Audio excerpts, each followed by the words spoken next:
Amigos de los Tigres del Deporte, muy buenas noches y un honor tener aquí a mi lado al padrino Alberto Piedrahita Pacheco, uno de los pilares e íconos de la radio colombiana, y un honor tenerlo esta noche aquí en los Tigres del Deporte, padrino.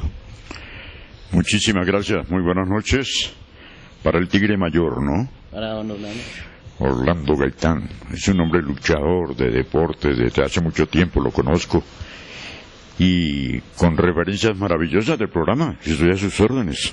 Sí, padrino, precisamente para estos muchachos, que me incluyo, es un honor tener la posibilidad de compartir con usted en vida sus consejos, escucharlo día a día en la barra de las 13 y sobre todo, un amante a la poesía, a la lectura de poemas, porque eso fue como usted comenzó, profe. ¿Cómo no? Sí. Mire, la verdad, empecemos diciendo pues que yo soy modelo 31, primera serie, que dicen que salió buenísima. 80 años ya, ¿no? Algo así como 60 de estar activo en el programa, porque no es cumplir 80 años y estar acostado rascándose la pipa. No, es trabajando en lo que uno sabe hacer, en lo que a uno le gusta, lo que uno aprendió. Entonces soy feliz con eso. Y cada día que pasa pienso que hay que llegar por lo menos a los 90. ¿No le parece? Claro, padrino. Maravilloso. Mi vida transcurre, yo soy un hombre casado, yo soy tolimense. Le quiero contar que desde un comienzo yo me afilié a eso que llaman la radio, la gran radio hoy en día, ¿no? Yo empecé siendo un modesto cobrador. Hoy dicen office boy, ¿no? No, era el cobrador de una emisora Panamericana. La emisora Panamericana y Azulcá, que funcionaba en los sótanos de la avenida Jiménez con carrera séptima. Claro, desapareció el 9 de abril la emisora. Con lo del Bogotazo. Es correcto. No, terrible, ¿no? Eso es el comienzo de una época violenta, cruel, para todos los colombianos. Liberales o conservadores, la cosa no iba bien. Pero bueno, en fin. Yo estaba a 20 metros donde mataron al doctor Jorge Lecher Gaitán, estaba mandándome lustrar los zapatos. Y conseguí trabajo porque no fui un estudiante óptimo, no, me tenían en un colegio requinterno, después de haber estado en el Instituto San Bernardo estudiando con Julio Sánchez Vanegas, a quien le envío un saludo, si de pronto nos está viendo a esta hora. Pues bueno, y allí empecé. Me decían que para mejorar un poco la voz, porque yo me enamoré de la forma como se llevaba. Esto es encantador, porque el periodismo en la radio o en la televisión es un oficio que no es rutinario.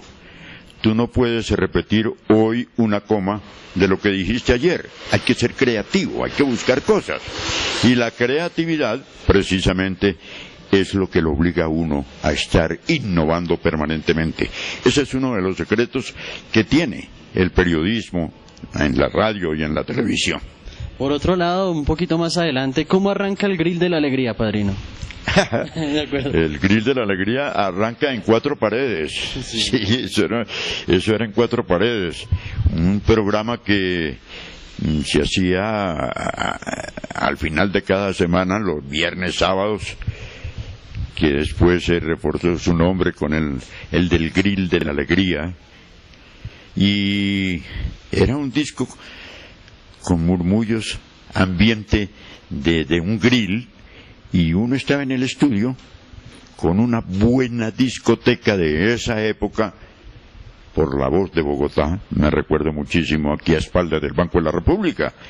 Y ahí empezamos. Buenas noches, estamos en el Grill de la Alegría. Un placer saludarlos, muy amables por su asistencia esta noche. Bueno, les tengo la primera tanda con la orquesta del maestro Lucho Bermúdez. Sí. Y molíamos música con Lucho Bermúdez. y aplausos y tal. Ahí nace la cosa, ¿no?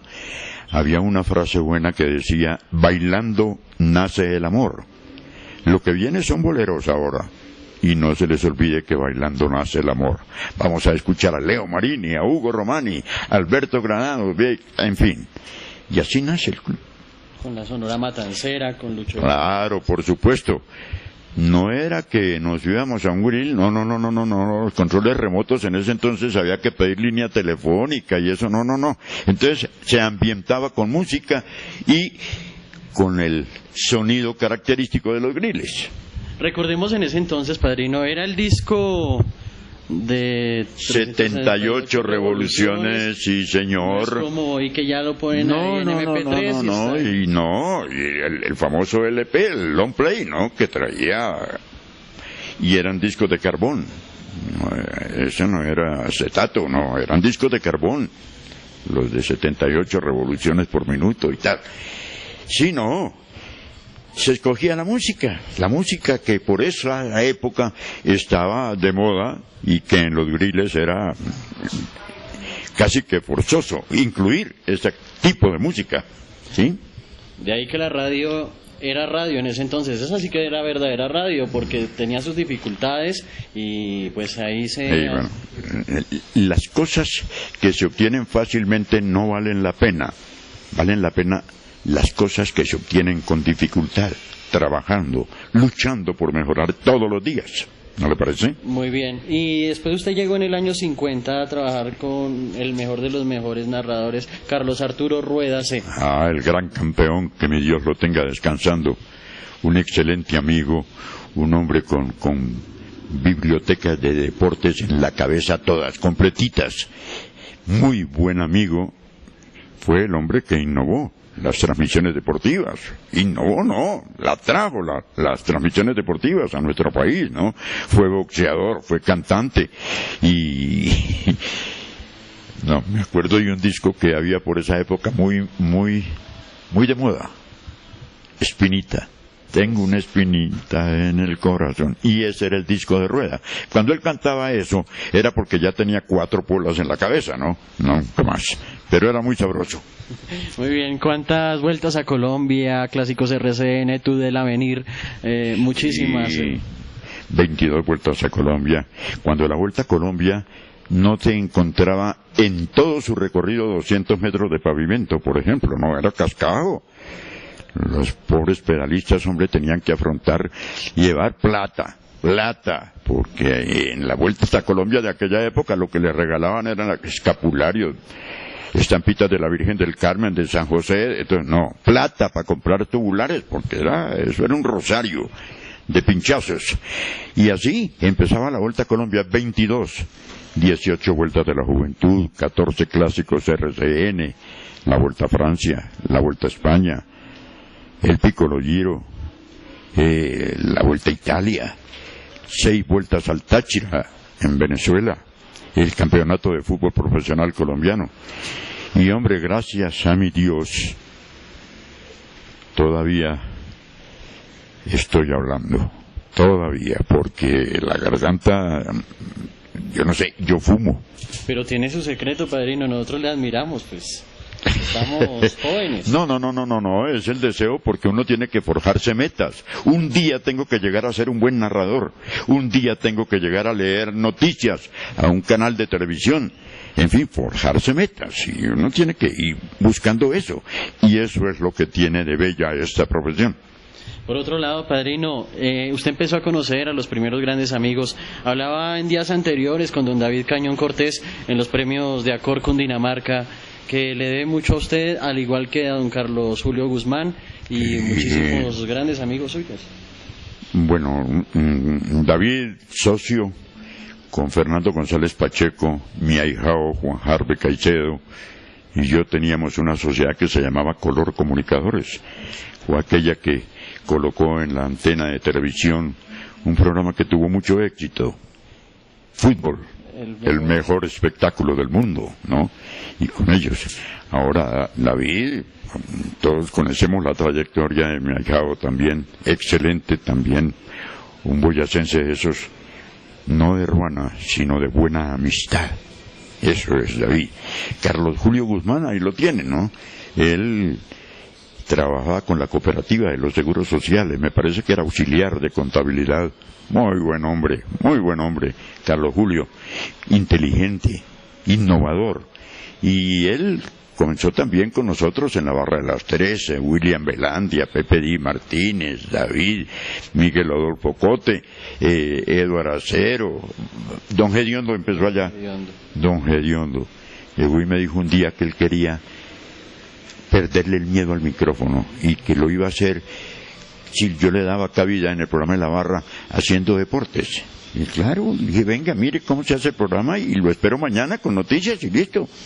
Y fue una semana y no volvió, solamente para decirme, mire padrino, ya le perdí el miedo al micrófono, pero yo no sirvo para esta vaina, yo voy a dedicarme a otra cosa, ¿no? Hoy es un hombre respetable en el campo del humor y como amigo también es inmejorable. Don Pedro González. Y por otro lado, entonces, el programa, ahí también narraba Andrés Salcedo. Andrés Salcedo estaba en Alemania. Diga. Andrés Salcedo, un hombre de la costa. Él estaba en Alemania. Andrés era el que narraba los partidos que nosotros presentábamos del fútbol alemán, ¿no? Pero como el espacio en televisión era de 1 hora, la torta que ellos nos mandaban del partido había que reducirla, ¿no? No teníamos espacio para los 90 minutos. Claro, no. Entonces, él alguna vez se molestó porque nosotros no pasábamos la voz de él.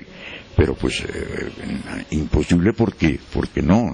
Teníamos el ambiente, yo tenía discos, la marcha de la barra de las 13 es una marcha que se hizo en homenaje a una selección alemana, ¿no? Y entonces ahí nació la cosa. Pero sí, el programa tuvo tanto éxito, las agencias de publicidad hacían cola para anunciar en la barra de las 13, en el fútbol, el mejor espectáculo del mundo, pero de la noche a la mañana llegó un nuevo director en Revisión y yo no sé, me cambió el día, nos cambió el horario y listo. ¿Es que por Chespirito, padrino? ¿Eh? ¿Es que por Chespirito? Hágame el favor, que en ese momento era más popular que La Panela, que el Piel Roja, que todas esas sinvergüencerías que habían entonces, y entonces el programa empezó a bajar el rating porque estaba en su auge el programa del Chespirito, y claro. ¿Cuánto tiempo duró el programa? 4 años. 4 años. Sí, señor, 2 licitaciones ganamos con ese programa. Y nosotros colonizamos el espacio y fuimos primeros en los diferentes ratings que se hicieron, ¿no?